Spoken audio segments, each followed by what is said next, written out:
Ek lees van Matteus 5:14. Julle is die lig vir die wêreld. 'n Stad wat op die berge lê, kan nie weggesteek word nie. En dan die laaste gedeelte van Filippense 2:15. Tree onder hulle op as ligdraers in die wêreld.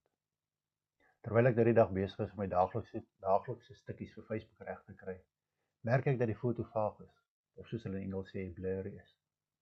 In die proses om dit reg te stel, kom die woord van die Here tot mense sê, los dit so. En kyk bietjie hoe dat my kinders my lig uitstraal na buite. Voordat ons begin wil ek net iets uitwys wat ons as gelowiges nie altyd besef nie. Net soos die maan nie uit sy eie krag lig laat uitskyn nie, maar bloot die lig van die son weerkaats.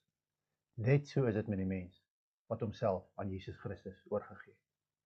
Die lig skyn nie uit onsself as gevolg van ons eie kragte of ons vermoëns nie, maar weerkaats die heerlikheid van hom wat aan ons woon. Soms beweeg die aarde tussen die strale van die son en die maan in, en is die maan dan slegs gedeeltelik, of soms glad nie sigbaar nie.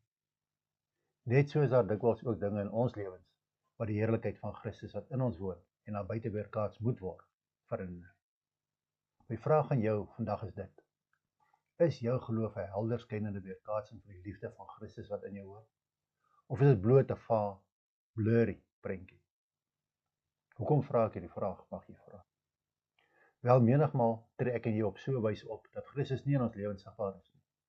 Ons tree nie op as ligdraers vir die wêreld nie, en kom eerder voor as 'n stad wat in 'n kloof geleë is, waarvan die lig slegs op die horison effens sigbaar is, in plaas van soos op 'n stad wat op die berge geleë is en die hele omgewing verlig, dat mense kan sien waar hy is en van ver af daarheen kan reis deur slegs die lig te volg.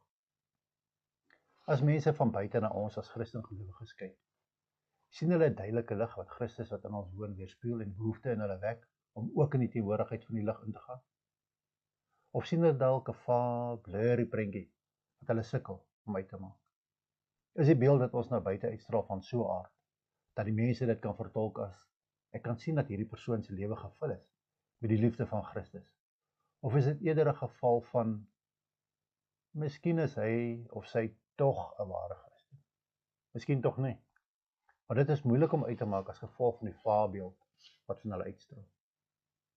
Kom ek en jy maak seker dat die liefde van Jesus Christus ons verlosser, wat in ons as Christengelowiges teenwoordig is, as 'n helder lig na buite weerkaats word.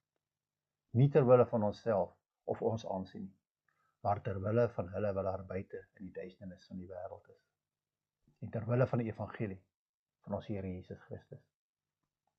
So daar nie twyfel of verwondering by hulle wat na ons kyk mag ontstaan nie, maar dat daar 'n behoefte in hulle mag ontwikkel om ook in die teenwoordigheid van hom te kom waarvan ons die lig uitstraal, naamlik Jesus Christus. Hoe lyk die beeld wat ons na buite uitstraal? 'n helder skynende lig van hom wat in ons lewens teenwoordig is? Of is dit slegs 'n vaag, onduidelike beeld wat moeilik herkenbaar is? Kom ons as Christengelowiges tree op soos ons van Paulus opdrag in Filippense 2:15 lees. Sorg dat julle bo alle verdenking staan en opreg bly, onberispelike kinders van God, te midde van ontaarde korrupte mense. Tree onder hul op as ligdraers in die wêreld.